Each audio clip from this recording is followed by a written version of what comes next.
Over the next 10 episodes, we're pulling back the curtain on one of the most popular financial books of all time, Rich Dad Poor Dad. Prepare for a journey full of surprising truths, hidden controversies, and powerful lessons that go far beyond money. Let's dive in. Episode 1, The Gospel of Wealth. It began like a financial awakening. A slim paperback. A bold title. A promise whispered across bookstore shelves, what the rich teach their kids that the poor and middle class do not. For millions, Rich Dad Poor Dad wasn't just a book, it was a revelation.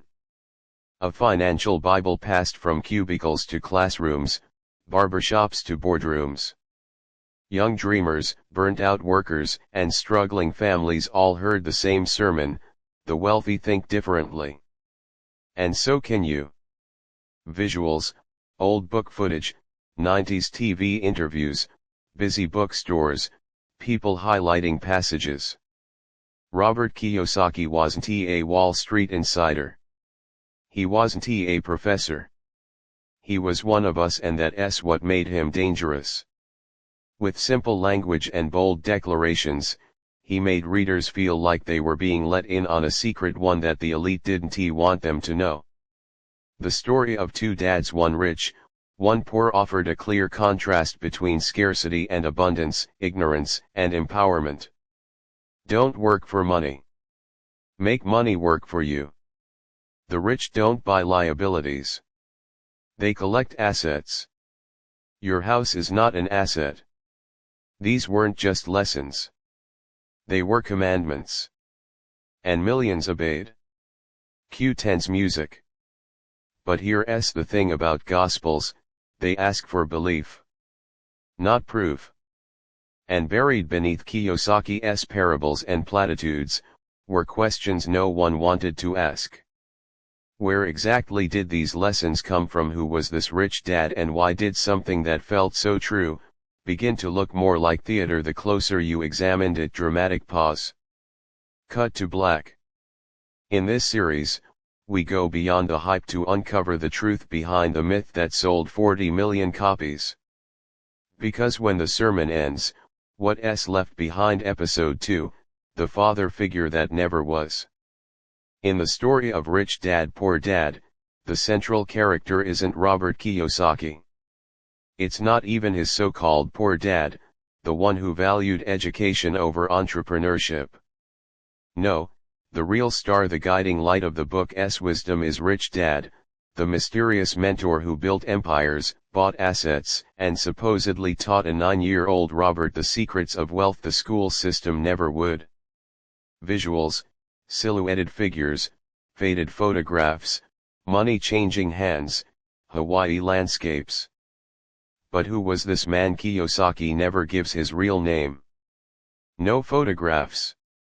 No obituary. No proof of existence beyond the pages of a book. Just vague descriptions of a powerful, elusive businessman operating somewhere in Hawaii. For years, readers asked, can we meet him, read his story, look up his business empire? And for years, the answer was always the same: Rich Dad was real but private. Private or invented. Cue rising tension in music. Investigators, journalists, and curious fans tried to trace his identity. Theories emerged. One candidate was revealed then denied. Another was hinted at then ignored. Some believe Rich Dad was a composite of various influences. Others say he was a branding device, a myth designed to give the book moral authority. Montage, news clippings, forums, skeptical podcast hosts. But here's the deeper issue: if Rich Dad never existed, what does that mean for the lessons he taught? Can life-changing financial advice still hold water if it came from a fictional mouthpiece? Or was Rich Dad not a mentor at all but a mask cut to Kiyosaki in interviews over the years, each time telling a slightly different version of the story? The closer we look at Rich Dad, the more his outline blurs. And in that blur, we begin to notice something else: Kiyosaki's story isn't just inconsistent. It's evolving. And that evolution is where the real drama begins. Episode 3, The Perfect Lie. Every great story has a beginning. In Rich Dad Poor Dad, the origin is clear, or at least, it was. A 9-year-old boy in Hawaii. 2 fathers. 2 philosophies. 1 life-altering choice. It's neat. It's powerful. It's almost too perfect. Visuals, old photos of Hawaii, young boys on bikes, classroom shots. A VHS tape hissing to life. But stories, real stories, don't stay neat. And when we rewind the tapes of Robert Kiyosaki's past, the story starts to shift. Interviews from the late 90s. Mid-2000s. 2010. Each time, the narrative morphs slightly. Sometimes Rich Dad is a single man. Other times, he's multiple mentors rolled into one. Sometimes he's a high school dropout turned tycoon. Other times, a savvy investor with a law degree. And Robert, sometimes he claims he worked for Rich Dad at age 9. Other times, he says the lessons didn't start until high school. One version even hints that his own dad was Rich Dad under a different light. Cue subtle, eerie music, the feeling of something cracking beneath the surface. These aren't just small discrepancies. They're fractures. And like hairline cracks in glass, they start to spread quietly, then quickly. Because if the mentor's identity is unstable, and the timeline's foundation is shifting, what happens to the trust readers placed in the story montage, book signing events, seminar footage, people clutching highlighted copies of the book?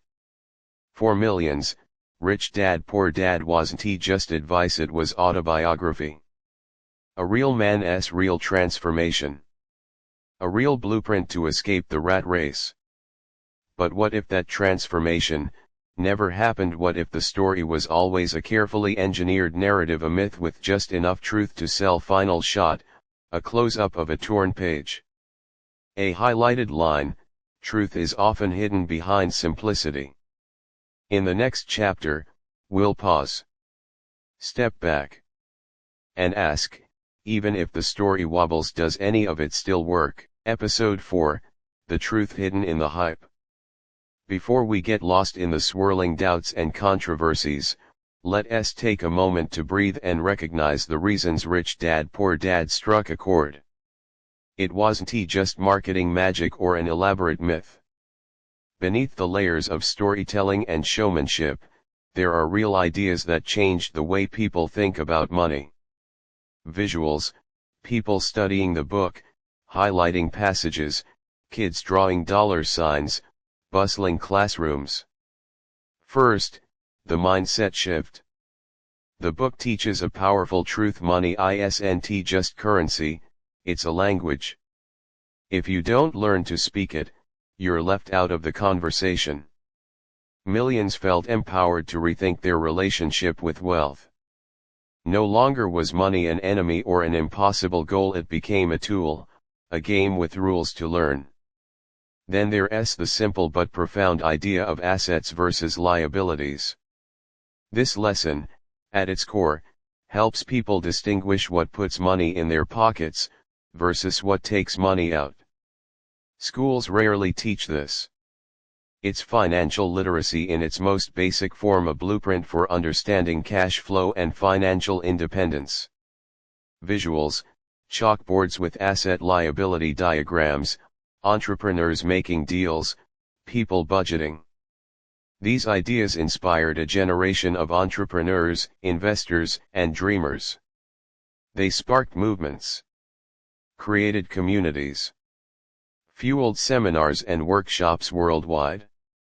But here's the catch: the clarity of the message sometimes blurred when taken out of context.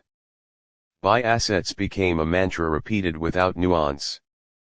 But what counts as an asset, and how do you know it's truly making you richer? The book's lessons, powerful but simple, were sometimes interpreted too literally. And that's where things started to unravel. Tense music creeps in. The truth hidden in the hype is this: financial literacy alone is not a magic bullet. The real world is messy. Markets crash. Investments fail. Debt accumulates. Some readers found themselves trapped in confusing financial traps not because the book was wrong, but because the lessons were incomplete, or worse, oversimplified. So, while Rich Dad Poor Dad got a lot right, it also left out crucial warnings, the fine print that might have saved readers from costly mistakes. Visual: close up on a worn-out copy of the book, pages flipping rapidly. As we dig deeper, the line between truth and myth starts to blur. And the story behind the book grows darker than the simple lessons suggest. Episode 5: Asset or Illusion? Buy assets.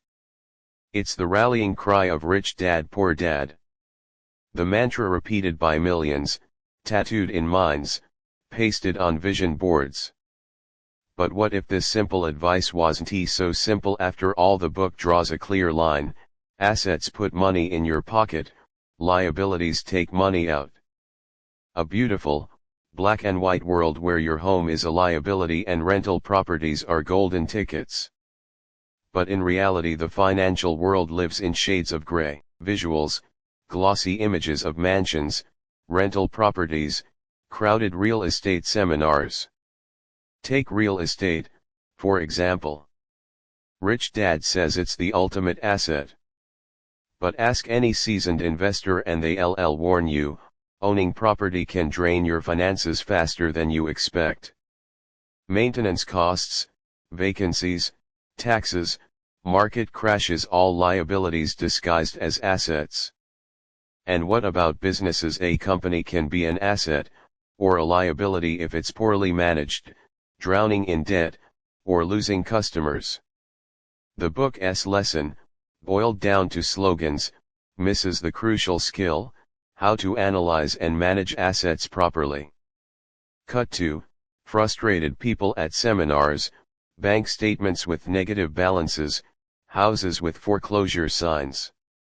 Worse, the mantra pushed some readers into dangerous territory. Buying expensive assets with borrowed money, expecting instant cash flow that never came. For many, the result wasn't wealth, but mountains of debt.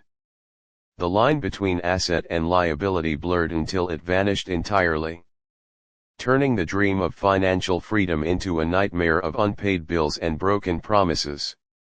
Visuals: newspaper headlines about real estate crashes, interviews with people struggling to pay mortgages. This wasn't just an oversight. It was a fundamental flaw in the narrative. An illusion expertly packaged as financial wisdom. Pause, lower tone. So the question lingers: are the assets Rich Dad preached really assets, or are they illusions, traps that lure hopeful readers deeper into debt? Episode 6: The Empire Behind the Curtain. Behind every legend lies a story untold, and behind Rich Dad Poor Dad, there's a business empire few ever see. The book's message is powerful, but it's only the opening act in a much larger show. Beyond the pages lies a vast network of seminars, courses, coaching programs, and branded products, a billion-dollar machine built not just on knowledge, but on hope, fear, and aspiration. Visuals: flashy seminar footage, crowded conference halls, eager attendees clutching notebooks.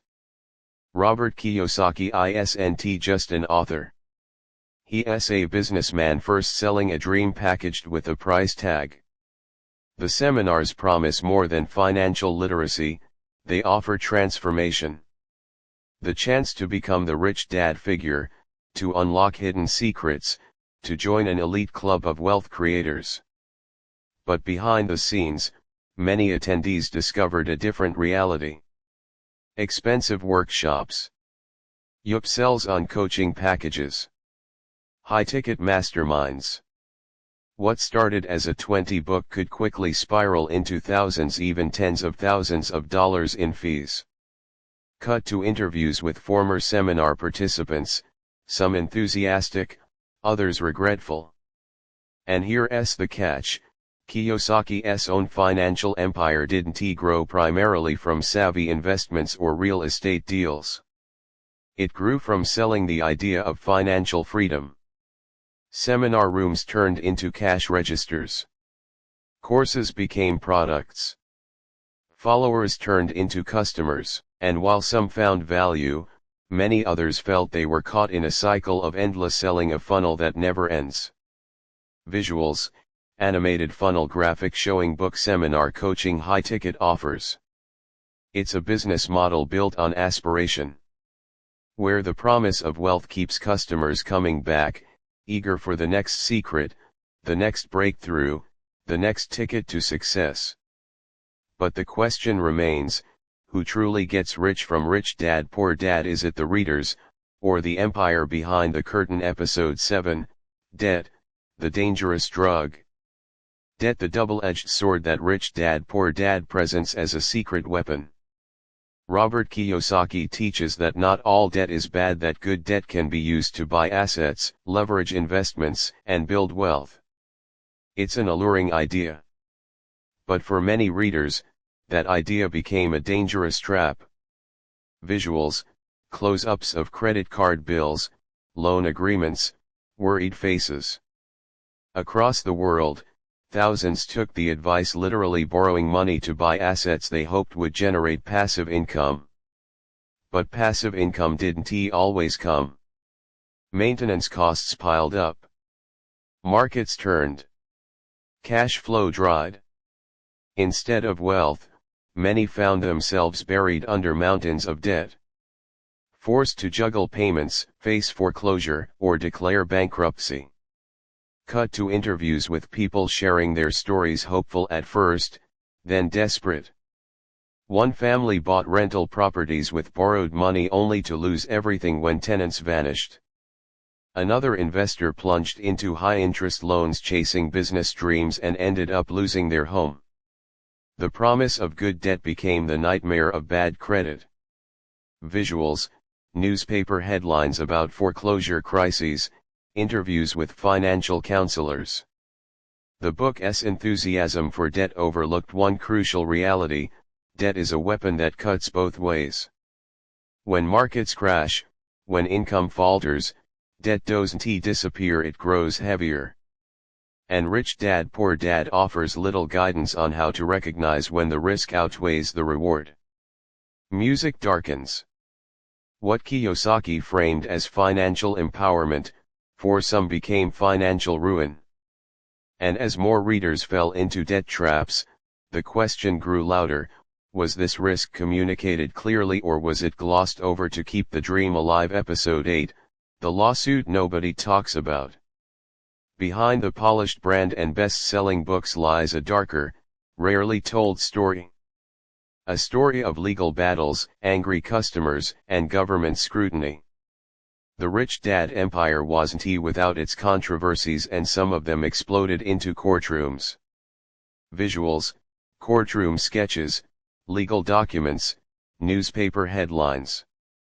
In the mid-2000s, former customers accused Rich Dad seminars of false promises and deceptive marketing. Lawsuits piled up, alleging that seminars promised financial freedom but delivered only high-pressure sales tactics and expensive upsells. People claimed they were misled, trapped in costly programs with little return on their investment.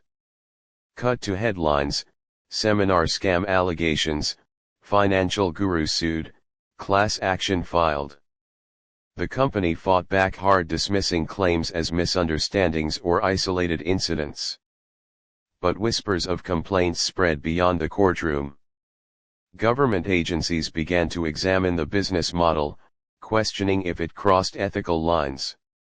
Visuals, government offices, investigative reports, blurred faces of whistleblowers. Despite the noise, the Rich Dad brand remained strong, buoyed by loyal followers and relentless marketing. but the lawsuits left scars. Warnings to potential customers to look deeper before buying into the dream. Music intensifies. This hidden battle raises a critical question: how much of the rich dad story is truth? And how much is crafted to protect a brand worth millions? Episode 9, The Cult of Rich Dad. Every great movement needs believers. And Rich Dad Poor Dad created something more than just readers. It created a tribe. A fiercely loyal community bound not just by money goals, but by faith. Visuals: crowds at seminars cheering, social media groups buzzing with praise, fan testimonials. For many, the book is more than a guide, it's a gospel. Its lessons are sacred, its author a guru. Question the message, question the messenger, be prepared for resistance. Critics are dismissed as jealous, ignorant, or worse, enemies of success. Cut to heated online debates, defensive social media posts. This kind of tribalism creates an echo chamber.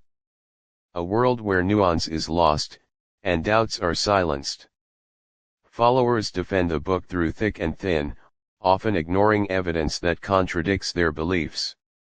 Some have sunk life savings into courses, seminars, and coaching, convinced that abandoning the rich dad path means giving up on their dreams. Visuals: emotional testimonials of success and struggle, passionate seminar attendees. But when ideology becomes identity, the line between empowerment and obsession blurs. The Rich Dad Cult isn't just about money. It's about belonging. About hope in a harsh world. And sometimes, about turning a blind eye to uncomfortable truths. Music shifts to a haunting melody. The question remains: are these followers truly empowered, or are they prisoners of a powerful narrative? Episode 10, The Final Lesson. After peeling back the layers, the myths, the marketing, the triumphs, and the failures, one question stands above all: what is the true legacy of Rich Dad Poor Dad? Visuals: slow montage of the book in hands around the world, classrooms, coffee tables, seminar halls. Was it a scam, a clever marketing ploy, or something more complicated? A misunderstood message wrapped in myth and ambition. Pause. For millions, the book sparked a revolution in thinking. It opened minds to the idea that financial freedom is possible. That money is a tool, not a master. Yet for others, it brought confusion, debt, and disappointment. The lessons were not one size fits all. Context, education, and caution matter. Visuals: faces of people who succeeded, and others who struggled. The final lesson isn't just about money. It's about stories we tell ourselves. The power of narrative to inspire and to mislead. Did you read Rich Dad Poor Dad, or did the book read you music swells? In the end, wisdom lies in balance. In questioning, learning, and forging your own path. The book may have started the conversation, but you write the rest of the story. Thank you for watching.